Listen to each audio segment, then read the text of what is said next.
बार लोकसभा चुनाव के नतीजे चौंकाने वाले रहे। इस बार के नतीजों ने सारे एक्सपर्ट और एग्जिट पोल के आंकड़ों को ध्वस्त कर दिया। इस चुनाव के पहले आत्मविश्वास से लबरेज दिख रही भाजपा के लिए चुनावी नतीजे बहुत हैरान करने वाले थे। इस चुनाव में भाजपा को उन सीटों पर हार मिली जहां उसे कॉन्फिडेंस था कि वो ये तो हर हाल में जीतेगी। अयोध्या जिले की फैजाबाद लोकसभा सीट पर बीजेपी की हार और उसकी वजहों की चर्चा चौक चौराहों से लेकर सोशल मीडिया तक हो रही है। बीजेपी के प्रत्याशी लल्लू सिंह को इस सीट से समाजवादी पार्टी के अवधेश प्रसाद ने करारी शिकस्त दी, वो भी तब जब जनवरी में भव्य राम मंदिर का उद्घाटन प्रधानमंत्री नरेंद्र मोदी के हाथों हुआ था।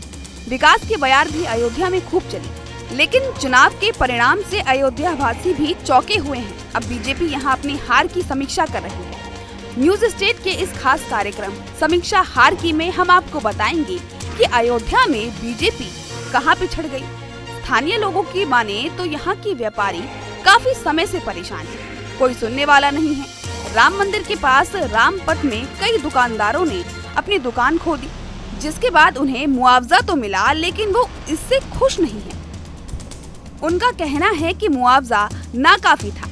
व्यापारियों ने कहा कि काफी समय से उनके पास अब कोई रोजगार नहीं है और वो भटक रहे हैं। उन्होंने कहा कि सांसद के पास भी गए, लेकिन सांसद लल्लू सिंह ने कहा कि व्यापारियों के वोट की जरूरत नहीं है। एक व्यापारी नेता ने कहा कि रामपथ पर तकरीबन 1500 व्यापारियों की दुकानें चली गई। बीजेपी सरकार ने कहा था कि दुकानें खोने वालों को विस्थापित करके दुकान दी जाएगी, लेकिन ऐसा नहीं हुआ, इसलिए ऐसा परिणाम आया है। स्थानीय व्यापारियों ने कहा कि ये पुश्तैनी दुकानदार थे और चौथी पीढ़ी काम कर रही थी, लेकिन उन्हें बिना सोचे समझे हटा दिया गया। व्यापारियों ने कहा कि काफी कम मुआवजा देकर सबको हटा दिया गया, इसलिए लोगों ने बीजेपी को सबक सिखा दिया। आपको बता दें कि अयोध्या में राम मंदिर बनाने का श्रेय बीजेपी लेती रही है और 2014 में लगातार बीजेपी के लल्लू सिंह फैजाबाद से 2 बार सांसद भी बने। इस बार भी बीजेपी की जीत तय मानी जा रही थी, लेकिन लोगों ने ये सीट इस बार सपा को दे दी। बीजेपी को जोर का झटका दिया। समाजवादी पार्टी के अवधेश प्रसाद ने बीजेपी के निवर्तमान सांसद लल्लू सिंह को 50,000 से अधिक वोटों से हराया है। यहाँ मोदी फैक्टर तो हावी रहा, लेकिन सांसद के खिलाफ एंटी इनकम्बेंसी बहुत थी। ऐसे में यहाँ जो भी वोट भाजपा को मिला है वो स्थानीय सांसद के नाम पर नहीं, बल्कि बीजेपी और मोदी योगी के नाम पर मिला है। अयोध्या वासियों में सांसद के कामकाज को लेकर नाराजगी थी।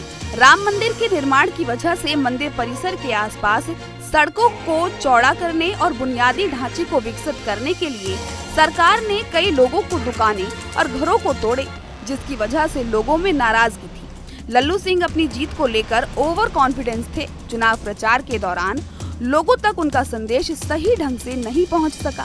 सांसद लल्लू सिंह पर अयोध्या क्षेत्र में जमीन खरीदकर उसे ऊंचे दामों से बेचने का आरोप भी लगा।